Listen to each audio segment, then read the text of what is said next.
so pleased to have at this table Suzanne O'Brien. Thank you so much for being here. You are a nurse, an author, a doula.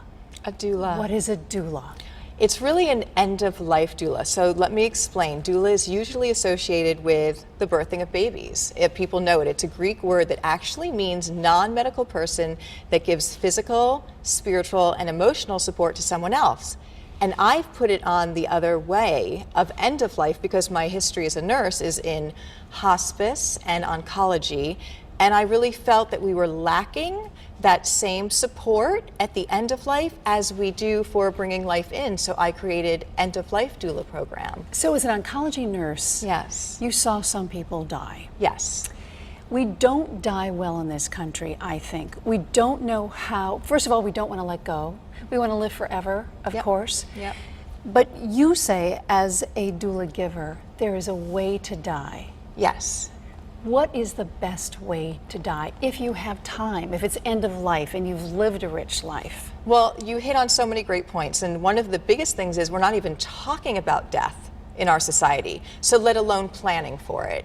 So dying well is really how I would want to die myself. It's a subjective way of making a decision and thinking about what things mean as far as treatment and quality of life, and that's done by what's called an advance directive ahead of time. So that's something really important. For me, if I was going to use an example, dying well would be probably the most natural end-of-life experience that I could possibly have, which means when my body says I'm no longer capable of being in this body, to just go into a deep sleep and be comfortable. I'd like to be pain-free. I'd like to have my dignity and go into that sleep state that goes into the afterlife, so to speak, or whatever. The body does die. As a doula giver, do you work hand in hand with hospice?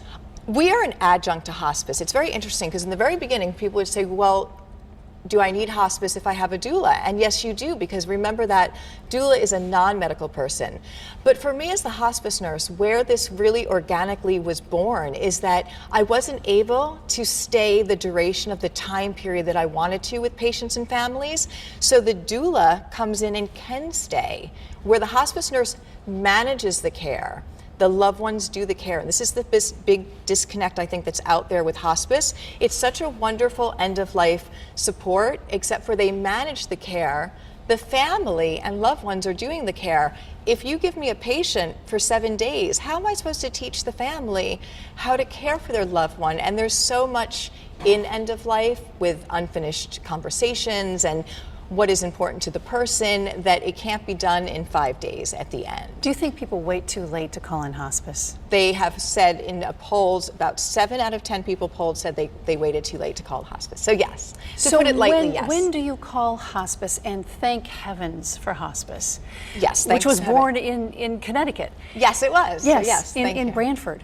Yeah. So when do you call in hospice for a loved one? My way that I say it is sooner rather than later, always. So if you're ever is it time? Sooner rather than later. You can get on the program. It's usually from 6 months or less if you have a disease process where a doctor thinks that from 6 months to the end of that process, you would be at end of life.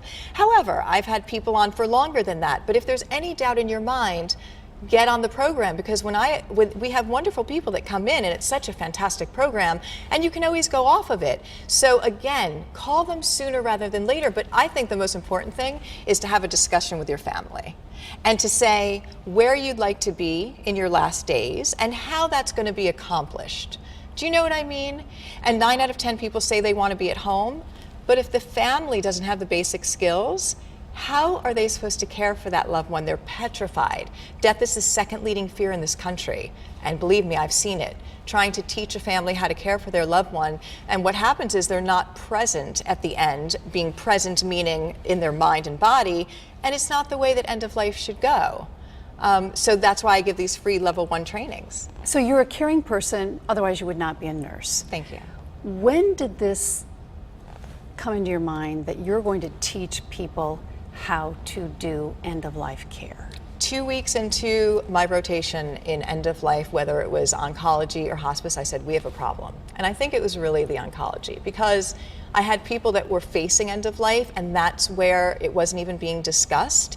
And I said, wait, why in this little section where we're dealing with it? I understand that it's not, we're not talking about it as a society, but why in this one area when we're facing it, are we not having more discussions about it and options? So I started writing my education pieces immediately, but it was that trip, and I don't know if you know this, that I went over to Africa, to a country called Zimbabwe that had no resources. And I would go out with the hospice team, and they didn't have what we have.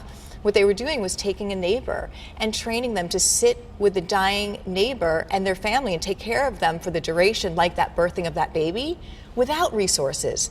So the knowledge and the power of just how the body shuts down naturally was so powerful in how that ending was, that I said, I'm going to go out there and do this. So you now are teaching doula givers. That's Yes. your trademark. Yes. What are you telling people, and how are they receiving this?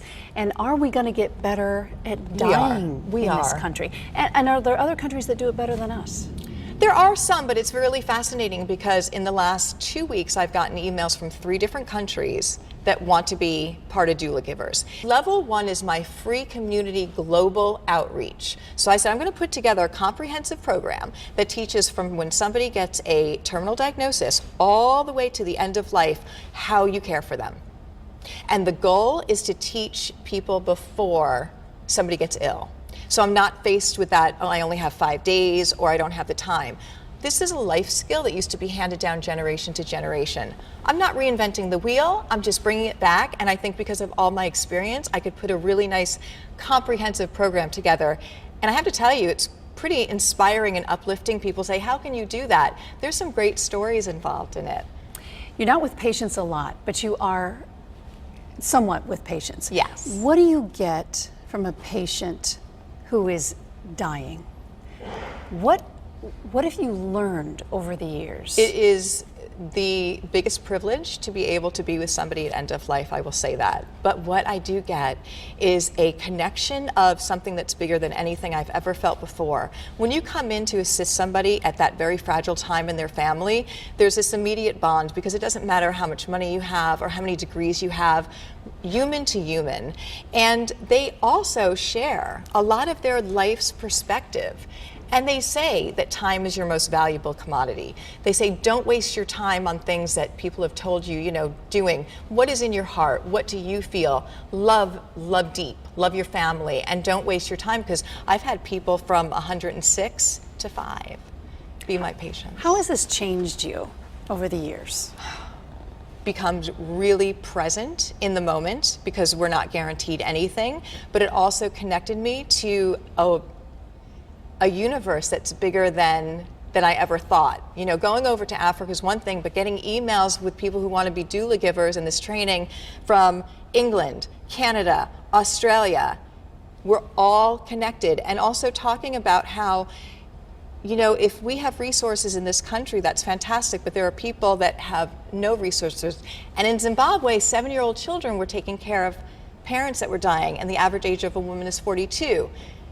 At the end of life, what it taught me is that no matter what happened in our life, we all have the same needs, and we're all basically the same no matter where we come from. So we need that support, and we can do it well. That's the thing, is that I saw, say I had 7 patients, the one room might be a phenomenally beautiful experience, the other 6, so I started studying the elements of what made that room better and wanting to teach that to people. How they can have a positive, because like you said, we're all going to get there. So let's do the things, and let's support one another. Let's not talk about this. People who are dying, what have they told you over the years about their lives? What have you learned? Biggest thing is regrets. Biggest thing is forgiveness. Biggest thing is how you spend your time. So there's something that organically happens, and is quite beautiful, about when they become closer to the time that they're leaving. They seem to get more of an enlightened perspective on what the life's journey was about. And there's all these aha moments for them, and when they share it with me, but they will talk about forgiveness. And we all have it. There's this place in the training that's level 2, in the middle level, this middle section, and it's about forgiveness and it's about regrets. And there's not one person that I can say doesn't have forgiveness to give, and there's not one person that doesn't have forgiveness to receive. And that's transformative, especially when somebody's about to leave, for them to say, I love you, or I'm sorry, or whatever they want to do, or reconcile with somebody. But why not wait? Why do we have to wait till the end? Let's learn about that now, and learning from them. And I've actually interviewed some end-of-life patients, and they talk from themselves about the experience. So you see similar things in people that are ending their lives after a life lived in their 80s, their 90s, 70s, whatever it is. Is there a sameness that you see with these patients, and what can you tell us about that? What I can say is that what surprised me is even different cultures and religions who, have a certain way that they were living their life. It all came down to them talking about being connected to one thing, which is all of us, that we're all connected to this unconditional loving energy. And I'm just going to share with you what they have shared with me. And they talk about sometimes experience it before they leave. Maybe they'll see something, or they'll just get sometimes this look of serenity and peace, and they'll say, I understand now, and I get it. And I said, well, what do you mean? And they said, it's all about learning. This whole journey was about learning lessons in life, and that we're no different. In fact, we're connected. And that is extremely powerful to me, to understand that, because I think right now we're thinking we're all separate. Do you know? Yes, I do. Yeah. Do you think we're going to do better at this, be more giving toward the end? I mean, nobody wants to talk about death. Yeah. We all want to live forever. Yeah. And as you said, we wait till the end to get stuff done, or to say things, or to say I'm sorry, or to say I love you. Are we going to get better at this as a culture? We are. And you know how we're going to get better? By just talking about end of life, talks about life. So it's interesting because these workshops are amazing. People at the end of them feel so exhilarated because they feel so alive, because we've really pointed out the importance of what we're doing in our lives, and how we don't want to wait, and how we're learning from the end of life, and then the tools of empowerment on how I want to have my end of life be. I would love to be at home. I'd love to be surrounded by loved ones and pets, and that to-do list. If there's things that I want to do, but the most important thing is I really want to live in a present moment every day with whoever I'm with. And people dying have taught you that. Yes. Suzanne O'Brien, thanks so much for imparting all this information to us. Thank you. SuzanneO'Brien.com. Thank you so much for being here. Thank you so much for having me.